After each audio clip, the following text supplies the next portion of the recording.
Nicknames such as Black Widow or Widowmaker belong to a select group of motorcycles. The Yamaha RD350 is one of them. It was obscenely powerful, ridiculously light, and had undignified brakes. In other words, a very exciting motorcycle. And what if we added a turbo? Probably not a good idea. Fortunately, the Yamaha in today's episode is not one of these cases. Am I lying to you? That's what you are going to find out in the next few minutes. Welcome to Racertv. This could easily be seen as the new model, the iconic Yamaha RD350. Many have dreamed about this for several years. Therefore, a great starting point for a new custom project. I know you think this semi-fairing doesn't do the original 80s model justice, but there is a good reason for that. This bold project was built by Renato Frateschi, the owner of Frateschi Garage in Brazil. And this is precisely the origin of this motorcycle's manufacturing. The first RD350 manufactured in Brazil originally came with half a fairing, which makes the choice of the semi-fairing perfectly coherent. But let's get straight to the point. Does this bike really have a turbo? Yes, it does. And how does the builder manage to install a turbo on a two-stroke engine? The truth is, he didn't do it, because the engine used in this project is actually four-stroke. The project started in 2022 with the desire of a client wanting something very special. That's when Renato suggested this Yamaha. All he had was basically the fuel tank, the frame, and wheels. The initial plan was to use the original RD350 engine. The big problem is, they were very rare and cost a small fortune. And to respect the defined budget, they chose to use the engine from the Yamaha R3. But this engine raised two problems. It is heavier than the original RD engine, and obviously less powerful. Although the R3 engine was great, reliable and modern, it was not exactly known for its performance. And so to make things more interesting, the idea of adapting a turbo became the ideal solution. Theoretically, it seems easy. But fitting the R3 engine into this frame required more work than expected. The new engine is not only heavier, but also larger. This means the frame structure had to be modified. But Renato decided to go even further. The original frame of the RD350 had a certain bad reputation for torsion, and so he made the decision to improve everything to guarantee an agile and safe riding.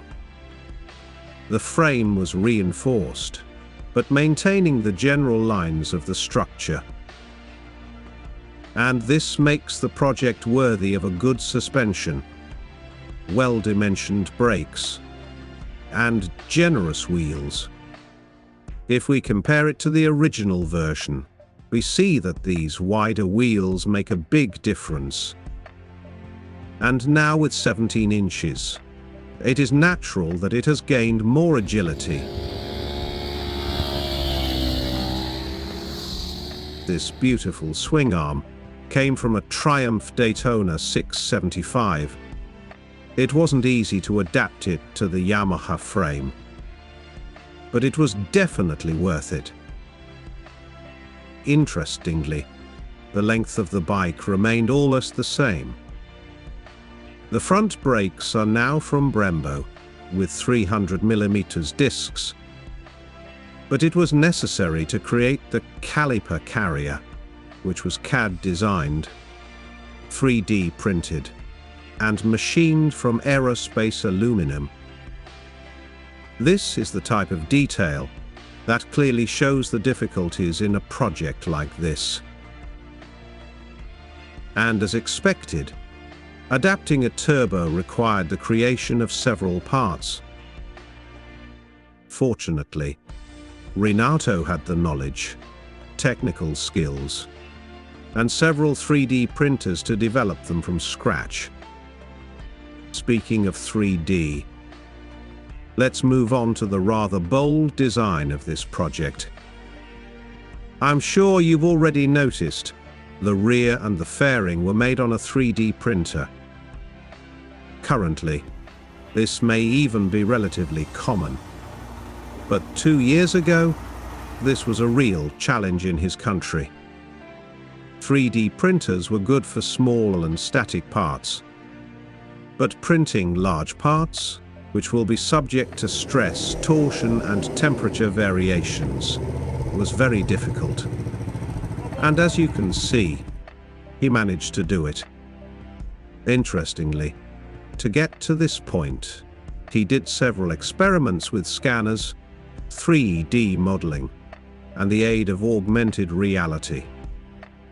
Without a doubt, a very powerful tool that enables the customer to see exactly how the final product will look like. And I have to say, it turned out to be quite surprising.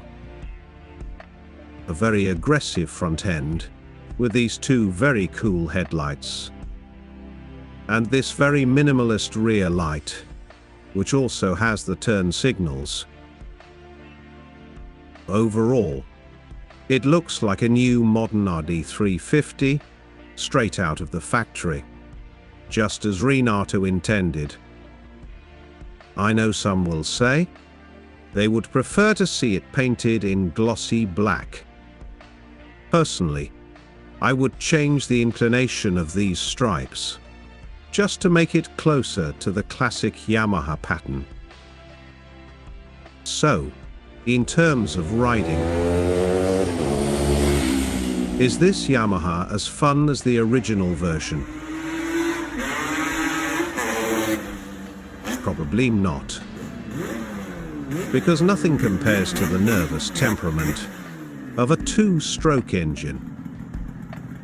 But one thing is certain, Renato did everything he could to get very close to that. To give you an idea of his effort, he did not make a profit from this project. Instead, he gained knowledge and training in a huge learning curve for future projects. And the proof of this is that in a short time, I'll be here presenting his most recent and very impressive build.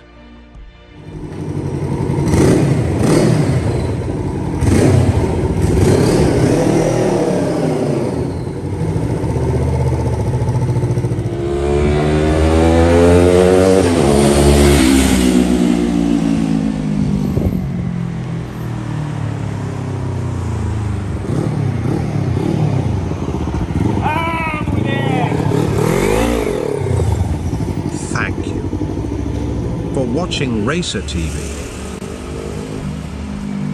And as always,